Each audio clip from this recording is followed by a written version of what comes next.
xildhibaan Cismaan Xaaji Cali bal aragtidaada ka xildhibaan ahaan markaad fiiriso hanaanka shirkaasi uu ku soo idlaaday iyo wajiga labaad ee shirka la filayo in halkaas uu ku dhaxmaro dawladda dhexe iyo maamul goboleedyada maxaa ku muuqda dhismareeb waxaa ka socday 12 iyo 12 wajigii koowaad ee runtii shirkii madaxweynayaasha dawladda xubnaha ka dawladda federaalka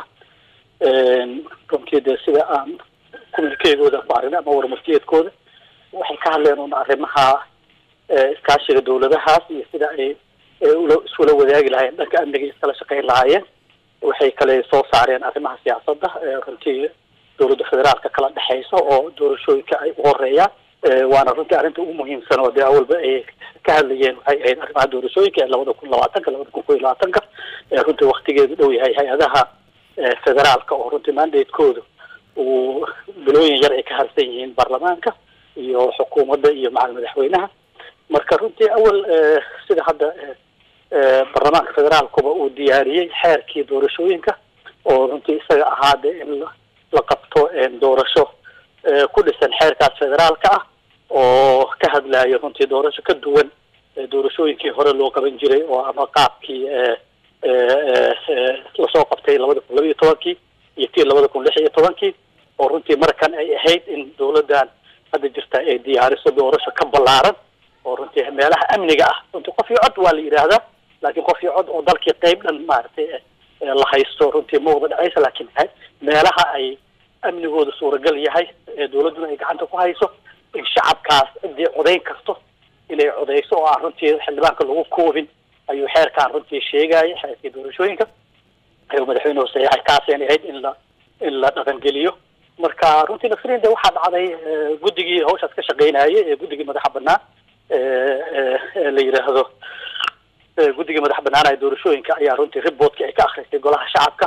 gudoomiye Xalimeeyay ayaa waxay sheegtay inay u baahan tahay time oo ah si ay registrationka iyo u sameysay arrimo badan oo ku xiran oo dhaqaalihi kamid yahay oo amniga kamid yahay oo runtii factors badan baa ku xiran howlahaas marka waxay cadeysay inay runtii ilaa ay u baahan tahay sanad ama 13 bilood waqti ah marka kaas iyadoo laga duulayo ayaa runtii ra'iisul wasaarahana sida la socotid xilligii khamiistii hore inay baan maleynaa tii ka horeysay golihiisa wasiirada ay soo saareen in la qabto doorasho waqtigeeda ku dhacdo marka waxaad moodaa meeshaas inay runtii xukuumaddii iyada mas'uulka ahayd ay ka duwan tahay tii aan baarlamaanku waday oo xukuumaddii ra'iisul wasaarihii uu ka cadeeyay inuu aad moodaba inuu kasii horumarayba waxay kasoo bixi lahayd oo horeed haddana runtii haddana waxa ay soo saareen waa wixii ra'iisul wasaaraha in doorasho waqtigeeda ku dhacdo inaanay jirin wax muddo kororsi ah oo aan runtii dalka aan la gelinin maxaan ku rahdaa aqlalaasa iyo dhibaato taasna horaaba in badan loo sheegay oo dalkan dimuqraadiyiinta dalkan waa in la kala wareego xukunka 4 sano mar runtii aad baan arrintaas looga maadaama baarlamaan ahaan aad idinku ka shaqaysan ilaa iyo 4 xeer oo kaabayaal u noqonayo sharciga doorashooyinka haddana la leeyahay doorashadu waa ay dhacaysaa waqtigeeda ku dhacaysaa maamul goboleedyada go'aankoodana uu yahay wax la arkay maxaa u maleynaysaa ma muuqan karaysaa muddada kooban ee hartay iyagoo guddigana wali ay waqti u baahan yihiin in doorashada ay suurtagelayso nasriin horta maamul goboleedyada kaligood ma laha talada maamul goboleedyada kaligood ma laha talada institutionska dawladda oo baarlamaanka kamid yahay xukuumadda kamid tahay madaxtooyada kamid tahay ayaa la leh talada wayna sheegeen iyaga laftirkooda oo haddii maaragtay federaalku keligiisba go-aan gaari lahaa iyagaba ma aqbali lahayn iyagana waxay gaaraan lama yeelayo marka runtii arrinta muhiimka waxa weeyaan in laga heshiiyo qaabka doorashada ee hadda dalku uu aadayo waa nimada muhiimka ee hadda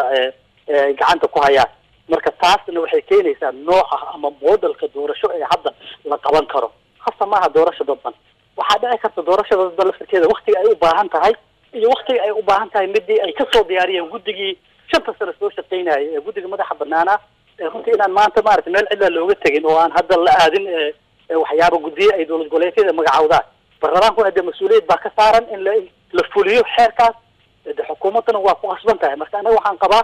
in waqtiga la isla meel dhigo oo la yiraahdo war doorashada modelkeeda ama nooca doorasho ee aan geli karaay maxay tahay yaasa noo qabanay marka arrimahaas waa arrimaha hadda hor yaalla waay oo aan filayo in facekan labaad ee dawladda federaalka madaxdeedu ay ka qayb galayaan ra'iisul wasaaraha iyo madaxweynaha iyo xitaa laga yaabo inay baarlamaanka madaxdiisa ay xitaa tagaan waa suuragal marka waxaan qabaa meeshaasay ka imaanaysaa marka mid la isku raacsan yahay oona runtii aanan diidaynin xeerarkii aan ansixinay iyo guddigii madaxa banaana in laisla aqbalo maaha inay qola kaligeed jeebkooda waxay rabaan ay ka samaystaan ma suuragelayso hadda sida muuqataba hadalhayn horena ay ugu jirtay ma muuqanaysaa in arrintan guddiga doorashooyinka laga hoos bixinayo oo go-aan wadar ogol ah oo maamul goboleedyada iyo madaxda dhexe isla wada qaataan ay ku dhici doonto doorashada dalka nasrintaas hadda anaga ilaa hadda iyagana ma sheegin communiquegana kuma jiro ama kuma jiro warmarteedkooda guddiga madaxa banaanaha waa laga takhalusay ma jirto mana qabo aniga maxaa yeele guddigan waa la maalgeliyey investment badan baa galay kharash badan baa galay waxay diyaariyeen xeerar iyo xeer hoosaadiyay diyaariyeen waxay diyaariyeen maxaan ku idhahdaa arrimo badan oo muhiim ah iyaga og maanta xaaladaha doorasho lagu qaban karo waxay sameeyeen investigation runtii oo deegaanadoo dhan ah marka aniga waxay ila tahay dee doorashadu malaa'ig qaban mayso kolley un bani aadan baan qaban lahaa marka waxaan qabaa runtii inay dowladda federaalka iyo maxaan ku idhahdaa baarlamaanka inay ku dadaalaan inay maaragtay midda kale dee doorashada si ay u noqoto mid lagu kalsoon yahay intii ay dowlad goboleedyada iyaga ay guddiyo samaysan lahaayeen waxaana ka muhiimsan oona ka xalaalsan oona ka kalsooni badan inay qabtaan doorashada guddiga madaxa banaan marka aniga ma qabo runtii ka baarlamaan ahaanna arrintaas aadaan usoo dhaweynayaa inay guddigii madaxa banaana arrinkaas sida maxaan ku dhahdaa mas-uuliyadda leh uga soo shaqeeyay waktiga dheer inaan runtii doorkooda la luminin wejiga labaad ee shirka oo ay ku biirayaan madaxda dowladda dhexe ee Soomaaliya maxaad u malaynaysaa inuu kaga duwanaan doono wejigii koobaad ee shirka ay dowlad goboleedyada isku arkeen wuxuu kaga duwanaanayaa waaba iska caddahay oo maxaa yeelay talada badankeedaba hadday dhacaysaa maxaa yeelay waad ogtahay madaxweynaha hore ugu yeeray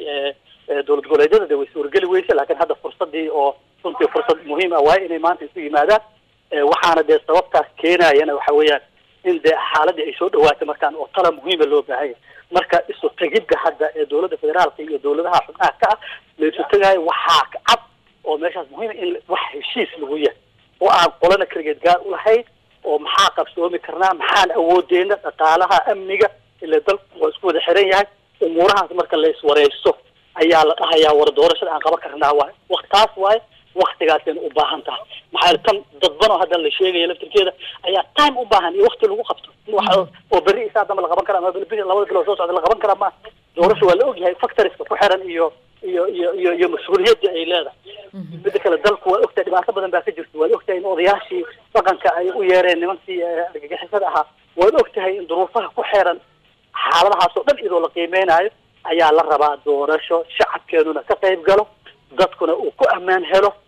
maxaan ku dhahdaa heshiisna lagu yahay ta horta ugu muhiimsa waxa weeyaan doorasho laysku wada raacsan yahay waa tahay kana duwan runtii tii hore loo qabtay taas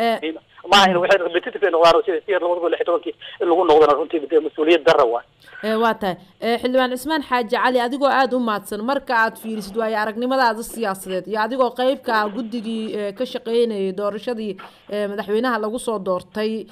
maxaad isleedahay mustaqbalka siyaasadeed ee Soomaaliya waa u muuqdaa nasriin runtii mustaqbalka siyaasadeed Soomaaliya waa fiican yahay dalkan runtii meesha uu ka yimid marka la fiiriyo iyo maanta meesha uu joogo aad baa runtii loogu runtii wax yididiilo fiican iyo khayr badan baa muuqdo runtii dowladnimadana way dhismaysaa maadaama dalkuna dee runtii anaga federationka iyo federalismku uu cusub yahay inay jiraan dhibaatooyin badan oo runtii fahamkoodu dadka Soomaaliyeed aan aad u garanin waa arkaysaa hadda runtii xeerarkii iyo waxyaabaha iyo qaabka sida la isugu haysto marka runtii arrimaha ugu muhiimsan hadda aan farax ku haynin waxa waaye dib u eegista dastuurka oo runtii dastuur dhamaystiran oo awoodihii dowladaha xubnaha ka ah dowladda federaalka iyo dowladda federaalka awoodaheedii kala soocayo arrimahaas haddii aan la helin runtii isqabsiga iyo dhibaatada way jiraysaa marka waa in dastuurka la dhamaystiro in amniga laga shaqeeyo waana runtii factorieska ugu muhiimsan ee ku xiran doorashada waa arrimahaasna runtii waa la dayacay horaa loo daahiyey arrimo siyaasadeed baa laga dhigay dowlad goboleedyada qaarkood baa runtii ragaadinayo diidan in dastuurka la dhamaystiro waana muhiim arrimahaas insha allah de taas hadii la qabto waxaan u malaynaa in dalku dee shuruucdiisi wixiisa ay kala socnaan doonaan lana garan karo cid walba iyo hawsha ay mudan tahayna la ogaan doono dowlad goboleedyo badan oo hadda dee awood waxaysan u lahayn maalin walba sheegtane inaanay dadkooda u qaban karin runtii arrimahaas laga rabo ama servicekaas ama shaqooyinkaas la rabay dadkooda u qabtaan aanay qaban karin oo ay dhab ku noqon doonto inay dowladda federaalka iyadu qabato dowlad goboleedkana laga joojiyo arrimahaas wayna dhici doontaa waadna arki doontaa kuwa badan oo aan awood u yeelan doonin waxyaabaha adeega ee dadka shacabka u baahan yihiin aanay tabar u haynin dhaqaalana u haynin qabana karin laakiin uu magac ka sheegan doona arrimahaasa u baahan marka inaan runtii dadku ay ogaadaan waa tahay aad iyo aad ayaad u mahadsan tahay kaasi waxa uu ahaa xildhibaan cismaan xaaji cali oo ka tirsan baarlamaanka golaha shacabka waa ku mahad celinaya aad baad u mahadsantahay nasri